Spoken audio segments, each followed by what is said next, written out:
Hello and welcome to season 2, episode 115 of Paranormal NL podcast on Spotify, iHeartRadio, Amazon Music, and Pocket Cast.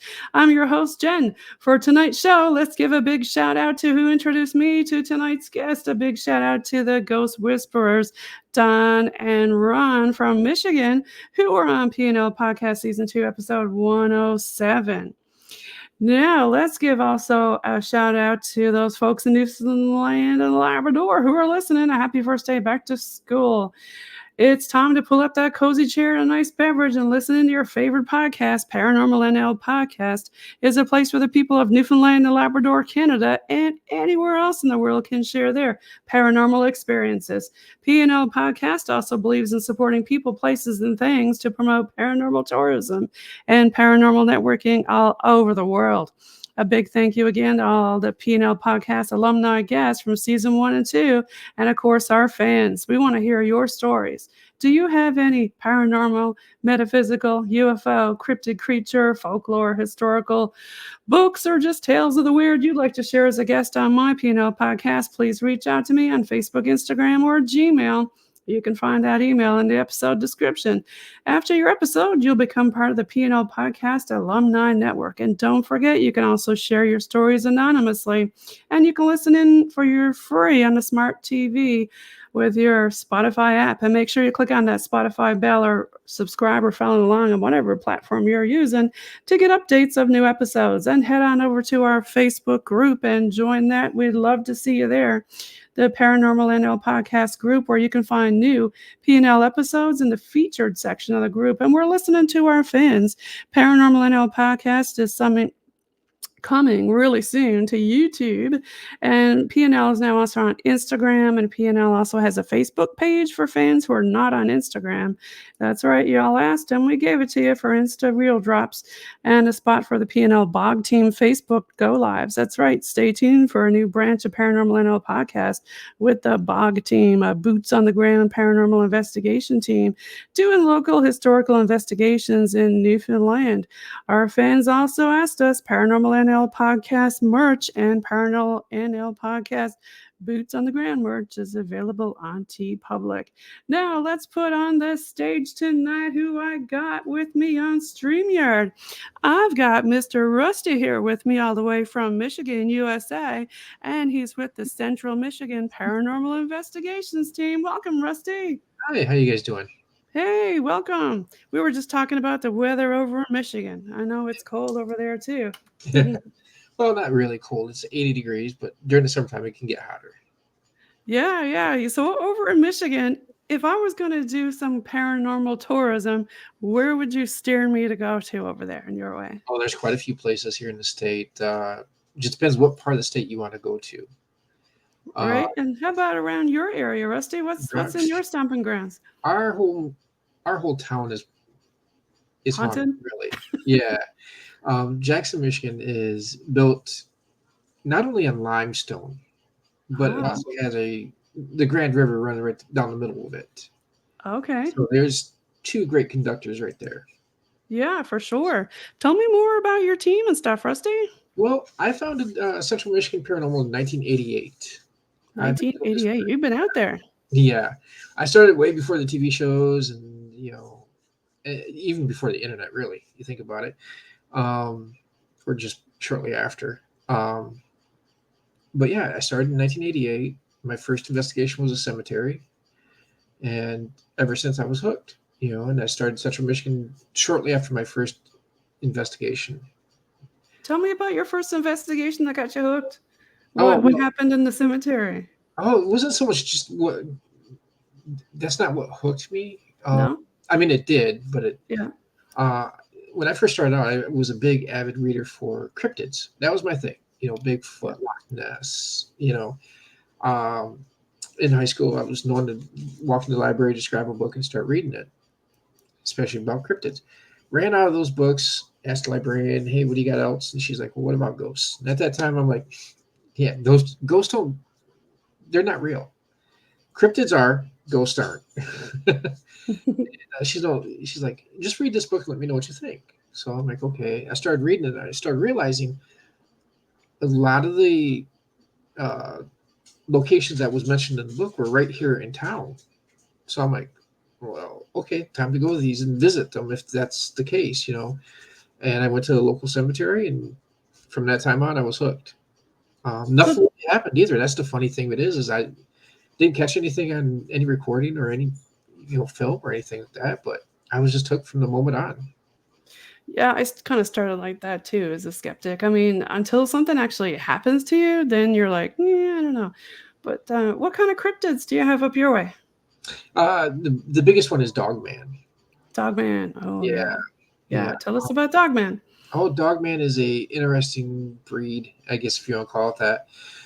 It's a mixture of man and dog. Mostly, the only reason they combine it with man is it's upright on two legs, and they range from anywhere from 7 to 8 feet in height.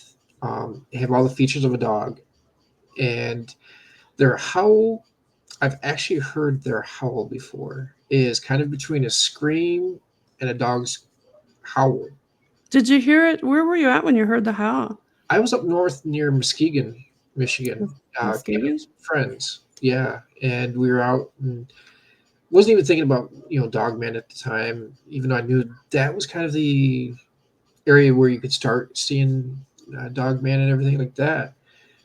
Um, we was camping and everything, and then we heard the howl, scream, however you want to call it that, and I'm like, I know what that is. And everybody else is freaking out. And I'm like, well, if it gets any closer, we should freak out, yes. But it sounded like a few miles away. But it was quite interesting.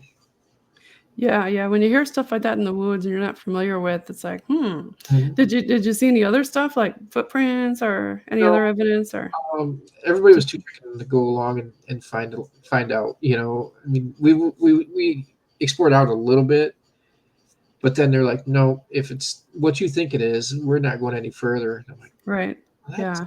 Not cool. many people go towards it, right? They Right, want to go right. the other way. Well, the funny thing So is, as we was heading back to camp, we heard it again, but this time it wow. sounded a lot closer. And that's when everybody started getting worried. And I'm like, you know, okay, that's cool. Well, tell me more about your team, Rusty. So, like I said, we've been together since '88. So I've gone through several iterations of team members. But right now, I think I've got the best team going I've ever had. Where'd Um, you find them all? a lot of them came to me. You Yeah? know, they're now family, really. So we like Melanie, her aunts used to investigate with me. They moved back down to Florida, so we got technically a Florida chapter. Well, that's cool. Trisha, her daughter started out with us. Tori is part time now. She just got married recently, so hopefully we can get her back in the fold soon. So we got Trisha, her mom. It's been with us for at least 5 years. Um, then there's Do Maddie they and Josh. They're engaged couple. Maddie's been with me for about 3 years now. right? Um, one of our newest members, Colin, she just joined us. She's incredible as well. We've got a couple of new investigators in training. We got Gray, and then we have Hunter. So those are our trainees, I guess, if you want to call them that. They Tell me learn more about what you put your trainees through, or what do you do, or how all long do they stay in training for? at least 4 or 5 investigations. You know, and I try to do it to where they get an example of every place that we go, be it a cemetery, a business, or a private residence. I try to give them as much exposure as possible to different things, Right. and the That most helps. fun, the better. Like this Saturday, we're heading to Bay City to go to the USS Edson, which is highly haunted. Uh, Nice. Yeah, I like any kind of military stuff. yep, it's a Tell me naval. more about that one in particular. Do you know much about it before you're going into it? Oh yeah, yeah, we've been there a couple times. The Oh, okay. USS Edson was a Vietnamese era destroyer or battleship, excuse me. It earned a nickname, the Gray Ghost of the Vietnamese Coast. For the simple fact is, Uh, it I can't remember how many missions it ran, but it would bombard the coast like crazy. Well, Vietnamese, they actually hit it once, and it hit just the top where the antennas and part of the smokestack was. So it really didn't do a whole lot of damage, but it did take it out of commission for a little bit. Right. Well, the propaganda over there said that they sunk the Edson, Oh, right? Well, it was out of commission. I think it was like 3 4 weeks, enough for repairs and stuff like this. And the old story is one foggy morning, the coast started getting bombarded again, and out of the fog came the Edson, and everybody was like, "That's impossible. We sunk you." So they started calling it the ghost of the Edson ghost. And okay. That the makes sense. Yeah. Vietnamese, termed it the gray ghost of the Vietnamese coast. Because it was bombarding it again. You know. Yeah, I'm really big into the military stuff. I find here in the Newfoundland and Labrador, we get a lot of World War I and World War II. Was very active here, Oh yeah. and even just in on the street downtown. I mean, you can get a lot of stuff. We were getting AVPs of parades and soldiers, and it's a lot of stuff, right? Yeah. Yeah. That would be pretty cool, actually, just to walk down your street and pick up that stuff. Oh, we have one of the oldest streets in North America here in St. John's. Yeah, Okay. for sure. Yeah, we have a pretty old city. So in Michigan, do you have a lot of like old areas or because you Oh said, yeah. in your town there's a lot of places. Are there any other hot spots you can think of? Oh yeah. Just in Jackson alone, there's the state's first, I guess if you want to call it, maximum security prison. It was one of the Oh, biggest ones in the United States at the time. They built right downtown Jackson, and it housed, I think it was close to 800 people at its maximum. wow. And that place is highly haunted too. So that's closed now? Well, as a prison, yes, it is now a apartment building. Oh my gosh, really? They Okay. put apartments in there, and it's called Armory Arts now. And if you don't know the history of the place and you moved in, you do now. I Yeah. mean, Do you get a lot of people calling you from there, or oh yeah. you just go there and check it out, or Well, we were the very first team to be allowed in there to investigate, especially after the our army left. There for the longest time, that's why they called it Armory Arts. Is the army actually had a um, reserve station there. Oh, okay. It housed tanks and trucks and stuff like that. So it was more of an armory, like the Yeah. traditional armory part. Yep. And that's why they nicknamed it the Armory Arts. So, What kind of, different evidence did you get there? we've had EVPs. We've had, uh, if you're down in one of the tunnels, and this happened twice. It happened to me originally, and then we were there last year. Happened to a couple other team members where they heard running toward them. What is it about tunnels, right, Rusty? It's Yeah, always, like, so active down in the ground and in the well, basement I think it's and because you got the limestone there, plus the tunnel basically holds it in there. Because yeah. it's well constructed. Um, we also got a lot of EVPs out of the solitary confinement that's still there. What kind of stuff did you get in there? When the first time we were there, I had part of my team down at one end, and I was at the other end with uh, the tour guide and two other investigators, and we're just talking normally. And I started hearing like piano music being played, and so I'm like telling everybody be quiet, and then all of a sudden everybody else heard it, you know, and we're just kind of whispering amongst ourselves like, "Where's that coming from?" Right? The other team was walking up, and I'm like, "Well, did you hear the piano music coming?" And they're like, "What are you talking about?" I'm like, okay, well, apparently you didn't. The tour guide then they said, "Well, there is a piano up on the main floor." And she's like, "Well, what if I go upstairs and play it and see if you guys can hear it?" Like, well, that'd be a great way to debunk that angle. Right, for sure, yeah. So I sent the other team back down to where they were, and I had her start playing. Both teams could hear the piano being played. I mean, plain as day. It was really loud. Um, So we kind of figured that's not it, because it was kind of really low. And luckily, I had a voice recorder with me at the time, and it caught it all. And in fact, it was playing way before I even mentioned anything. It was like another maybe 4 or 5 minutes before I said anything that you could actually hear it on the recorder. Oh, okay. Well, I took it to a friend that has a studio, and I asked him, "Hey, can you figure out what instruments are being played?" And he's like, "Yeah, no problem." About 2 weeks later, he sends me a letter, and he's like, "These are the instruments." And it was a list of like 10 instruments, and he goes, "I even know the song they're playing. I could figure that out." I'm like, "Cool." So he gave me a list of the song that was being played.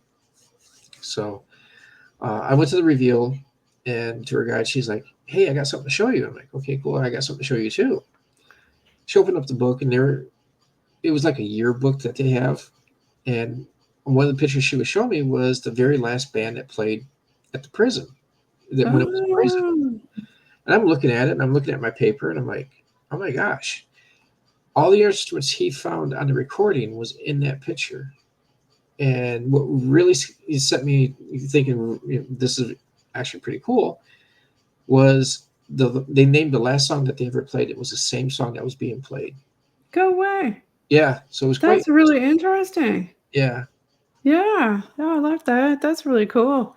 Do you Oh ever get any weird SLSs of like different ghosts doing stuff? no, we don't use an SLS because it's so I hate to say it Gimmicky. this way, it's unreliable, really. I agree. I So, agree. It uh, can map all kinds of stuff that's not. oh yeah, I mean, Yeah.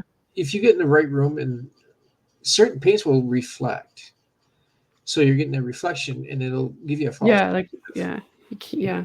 Like a TV or something like that. Yeah. Do you ever use any of the old school stuff? Oh, I always use old school stuff. In fact, we've done. I don't know. I can't. I think it's called an Edison bulb. When Okay. in Yeah. school, you had that little base, and if you touched it, it had the electricity going from a small Right. side to your hand, and then if you let go, it had sparkly. We've used that, and it's actually worked. We've set it in the middle of a room, and all of a sudden, it looks like someone put their hand on it.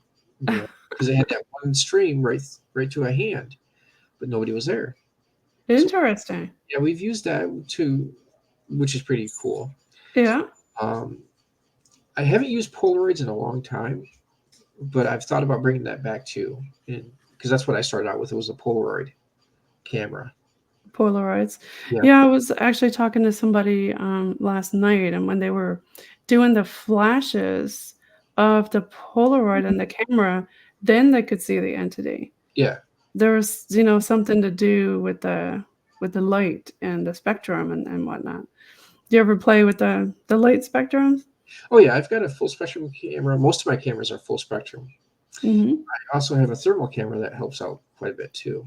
Yeah, yeah. You ever get any interesting things in the thermal besides like, a black ball, or do you ever get any full on Yeah, we've actually apparition or got a partial apparition, I should say. partial? Yeah, we Yeah. were in a building and had it pointed down the hall. It's one of those ones you put on the back end of your phone. It's called Okay. one. Works Mhm. great. I mean, and it's a lot cheaper than a normal FLIR camera.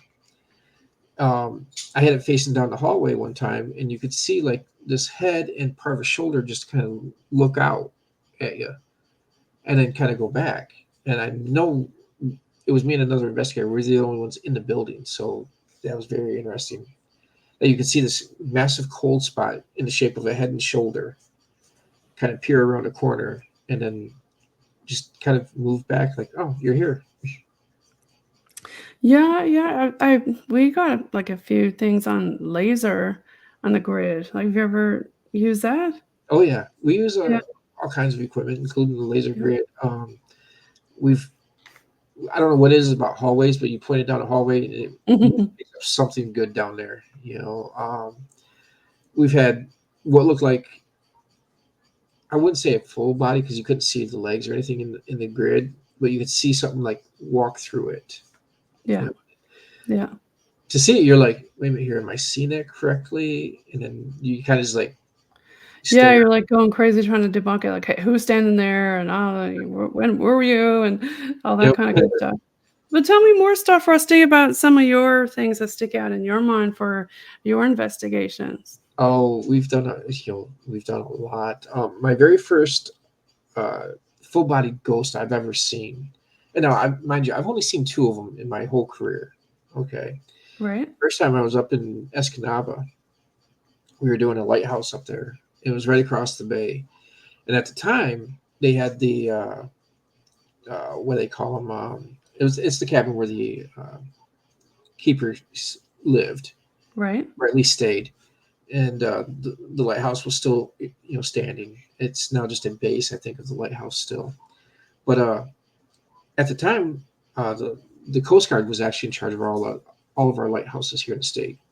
Okay. So we had to have special permission to do it, and they had one of their guys, stay with us.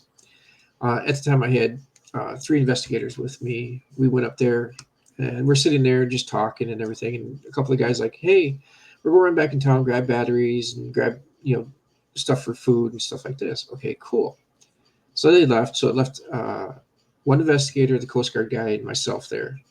We're just sitting there talking, figuring we'll wait just until they get back before we start anything. Right?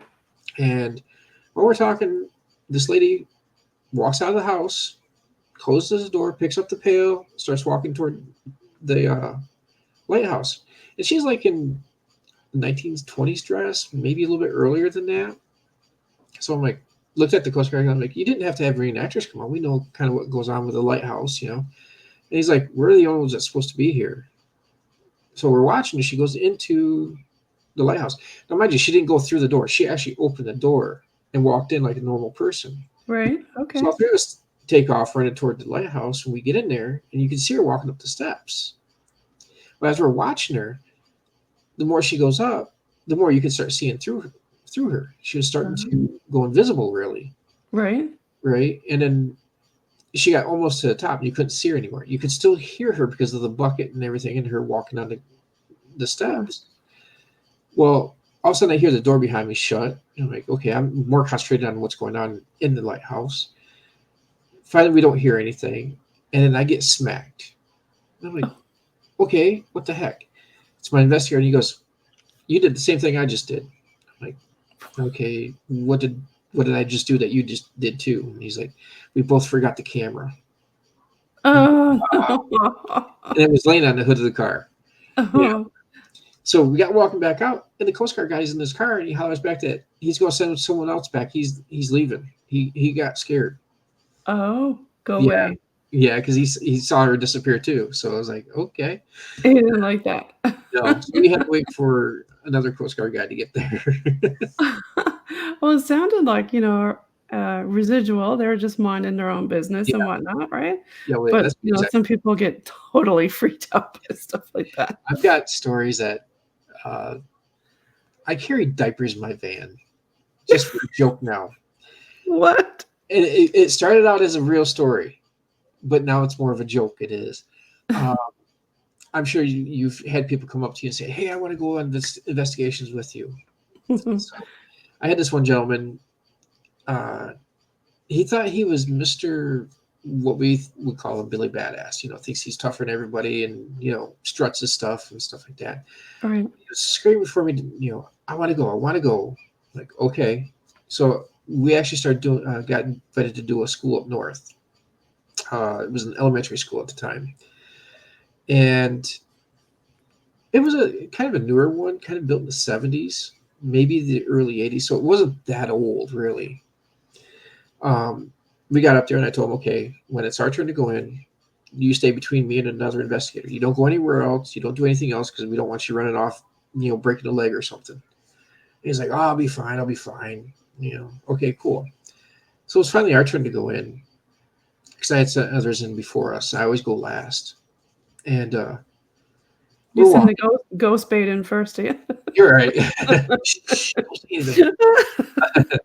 Uh, but we walked in, and I made sure he was between me and the investigator. And we got walking. We got like maybe 3 feet into the door, and I see a shadow figure at the end of the hallway. I'm like, okay, cool. So I kind of lean around him. And I look at my investigator, and he's like, yeah, I saw it too. Cool. So we get walking, and it's bouncing back and forth down the hallway. Whatever the shadow figure is, it's going from one side to the other. So I'm getting more interested in where's it coming from, where is it going, right? Right. We get going, and we're getting closer, getting closer. We get maybe 10 feet from it, and it shoots across again. I'm like, okay, so it's going from one room to another room, and I can see exactly what doorways are it's using. Right. So I get a couple more feet, and it shoots back across again. So I kind of look around at my investigator, and I realized there's nobody between us anymore. I turn around, and he's running down the hallway right toward the exit. I'm like, crap. Okay. Yeah, he pieced out. Hey. Yeah, he boy did he peace out. We go running after him. By the time we get to the door, he's already in his car taking off. All I see is taillights. No. Yeah. Oh my So God. I look at one of the other investigators sitting there. He goes, "Did he say anything? What?" He's like, "Nope. He just got in his car and gone." I'm like, okay. And he goes, my investigator looks at me. He's like, "Well, there's something else." And he clicks on a light, points it to the ground. There's a nice brown trail. A brown trail? Yeah. So we followed it all the way back to where it started inside Right. the pool, right where we were standing. He had legitimately, Oh, he pooped. yeah, all the Oh, way from what a scene. where he saw Oh. the shadow figure all the way out to his car. A major code brown alert. Oh, very much so. Oh, what a scene. And here's the sad thing is the shadow figure that we saw was a cat chasing a mouse. No way. Yes, it was the tail So that he didn't even wait for the debunking or anything. no, He just thought it was, yeah. Okay. yeah, it Oh, was hilarious. So as a joke, now I carry diapers, especially for new people, yes. Please put this on right? for our protection and yours. Don't ask questions, just put it on. Right. Yeah. So we don't have to wear the booties, the blue booties everywhere. Right? Oh no, no, just diapers. Oh, my. That's funny. Well, Rusty, it sounds like your team has a lot of fun in where you're at and what you're doing there. Oh yeah, Is there any other things that you want to share with us before you start giving out your socials and where people can follow you and I can sit everything? here all day long and tell you stories about what we've done. Sure, Um, give us another one. okay. It, we've done an auto museum that was planned here for Jackson, and what the great history about this place is, it's the only place in the world where they built cars, but they built all four styles of cars. They built diesel, gas, steam, and electric Okay. in this one building. It's All the of only the place in above. the world that they've done all four in the same building. So we know there was a couple of deaths associated with the building, and we got quite a few EVPs out of there. Um, we also had a lot of shadow play, a lot of shadow figures. But I think one of the coolest things that happened there is we were working well with the owner at the time, and we started doing public investigations, to raise money for the museum. Right. We Okay. also did one for kids, to kind of be, show them ghosts can't be scary, stuff like that. Well, we had set up a REM pod near a wall, and the reason we set it up there is because where we set it at, it used to be a door that they would load the cars onto railroad uh, cars. So we figured, okay, that'd be pretty cool to set it there. We all walked away, forgot about it until it started going off by itself. Now, Oh, mind you, you had 4 year kids around. there. Okay. Yeah, there was like 3 or 4 kids, and boys, they get fascinated. It's like, why is it going off? And we were trying to explain it to them and stuff like that. And so they really dug it. I urge other teams that if you can do a public ghost hunt sometime and involve the kids, because they're going to be fascinated. We're You actually going to be doing one. I can't say where or when yet, but we do have one in the works. And I want to say it's going to be 19 and above. What were your age levels? For the kids ones, we actually went 10 and higher. 10 and higher. Yeah. Okay. Do you find, Rusty, when you have more kids that you get more activity? In certain areas, yeah, yes. Especially residentials. It seems And it's I have this theory about that too. Um, why kids and animals see entities better than adults do. Yes, for sure. It's Yeah, well, because at a certain age, we all of a sudden find out that things like Santa Claus and the Easter Bunny are not real. mhm, So now we've got this mindset of, okay, Santa Claus, Easter Bunny, they're not real, so ghosts aren't real. But as kids, that's all still on the table because we still have that mhm. imagination going. We still have that.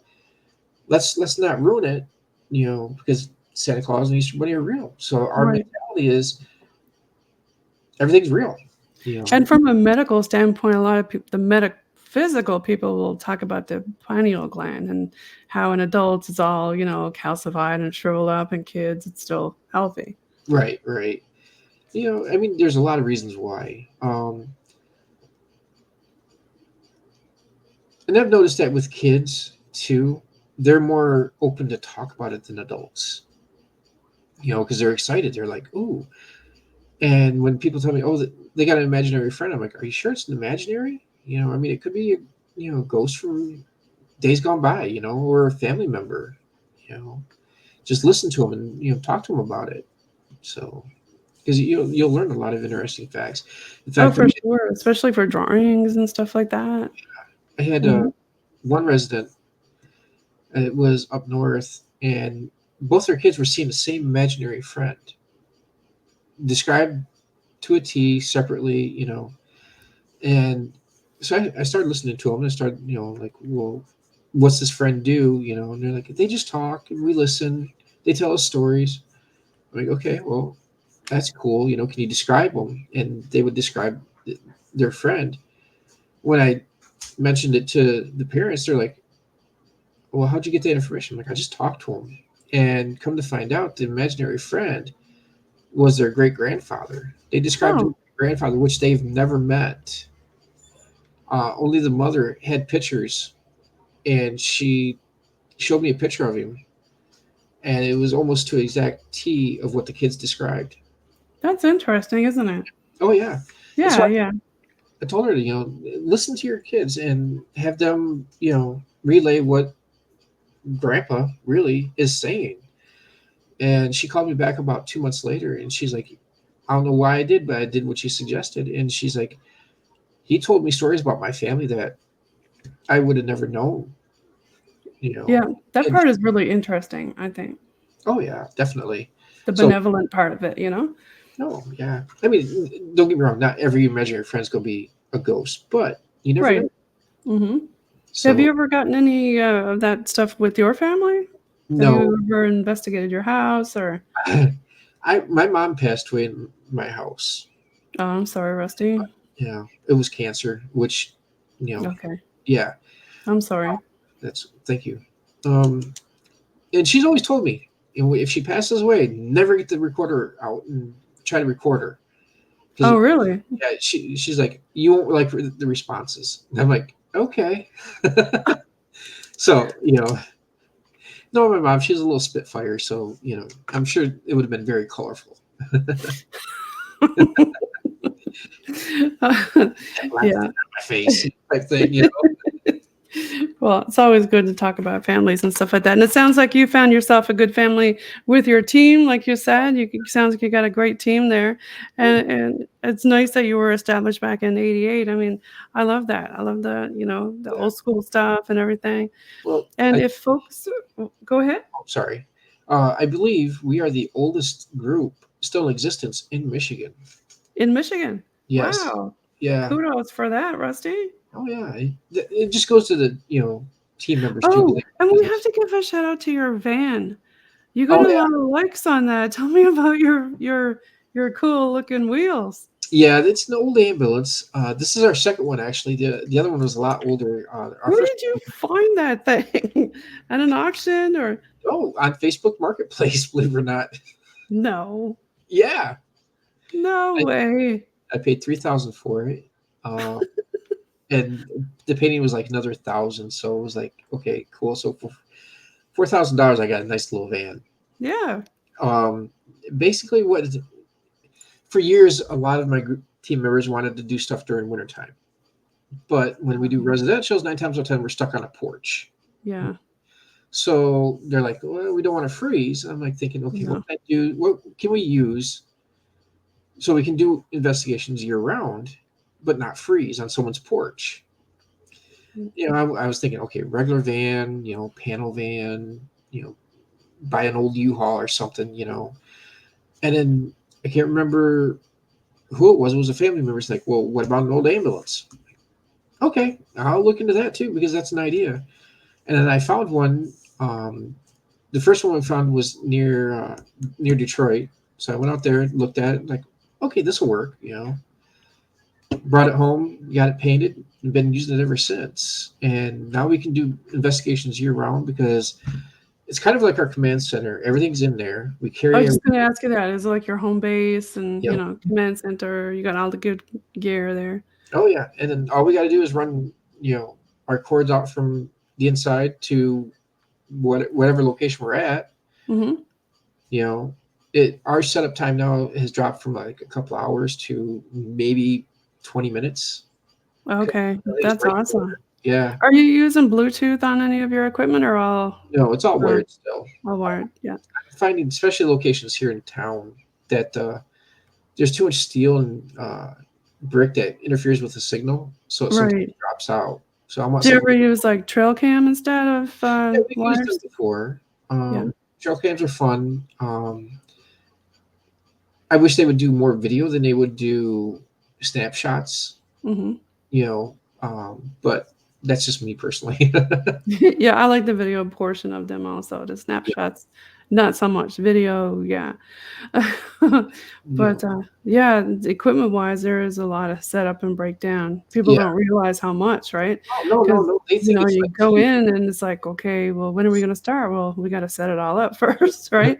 Oh yeah. Do you, like, go in and find out the hotspots and set up in the hotspots, or you just do rando Oh, we places? do. We do the hot spots. We got to do the hot spots. I Yeah, mean, yeah. um, my thing is when I get to a location, if we haven't been there before, I'll talk to the owners, find out where they're seeing things at or hearing things, and that's where I'll put my cameras. A lot of people don't realize when you're running a team and you're setting cameras up, you have to imagine it in your head of the different angles, the different Mhm. views that you're going to see. Um, like I know when I first started doing this, especially with standalone cameras, the first time I made a mistake, I put it in front, right, almost where it was facing the mirror. Oh. So you're like, well, that's kind of distorted. That's kind of silly, because you were seeing things in reverse, and you're like, that doesn't look right. But if you How did start, you build up all your equipment? Did you get sponsors or I hate to say this, I paid for it all myself. I know what you I have mean, a decent job where I can afford stuff like that. So yeah. you Yeah, know, that's the hard part, right? Getting all your gear and equipment and all that good stuff. But what were we gonna say about the mirror? well, the mirror, they say it's, if you put two mirrors together, it's a portal. Mhm. So I Or was just thinking, scrying. yeah. So my thing is what did I do with the camera facing it? Is that the same thing? You know? So Something went into your camera. yeah. Uh, but we have a location here called the Michigan Theater, and it's been 1912, I think it was, built. Mhm. That place is haunted as well. I've taken a few groups with us there, and they've come out totally surprised what goes on there.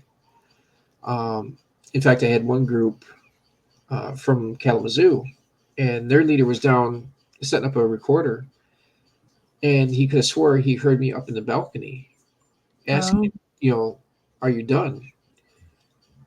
I was out in the van. I was outside. I was, doors closed and everything. And yeah. So it was mimicking, hey? yeah, and he walked out going, "Did you just walk in asking, if I was done?" I'm like, "No, I've been out here the whole time." Interesting. Yeah.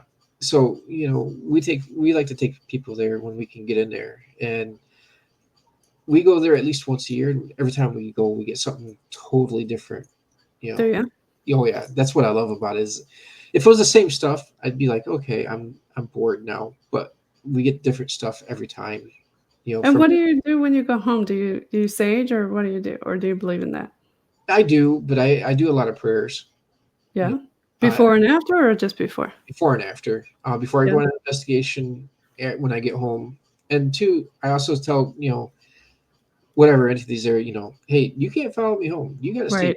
This is your place, not mine. You're Mhm. not welcome at my place either, unless you're gonna pay rent. Which you Or never have, pay for some equipment or something. right? If they start paying, you're more than welcome to stay. Well, Rusty, thanks so much for being on the show today. We really appreciated having you on here with us. And tell everybody listening now, where can they follow you, Rusty, and also with the Central Michigan Paranormal Investigations? Where can they find your socials and all that good They stuff? can find us on Facebook under Central Michigan Paranormal Investigations. Just look for the big old van, the ambulance. That's how you'll know it's us. Um, then we have YouTube under CMPI, and that might also be spelled out Central Michigan Paranormal Investigations. And then now TikTok. Yay, TikTok. Follow them on TikTok. They just Yeah, joined. Go check them out. definitely. We have fun. And like this weekend, we're going to be, like I said, we're going to be up to the Edson, so we're going to try to do a lot of live feeds from there. Nice. Okay. Everybody follow Rusty and his crew. Check them out. CMPI. You're going to love them. Thanks so much again for being on, Rusty. I'm going to hit end of recording, but I'm just going to keep you on for a few seconds after. Sure. Okay. Bye, everybody. Stay spooky.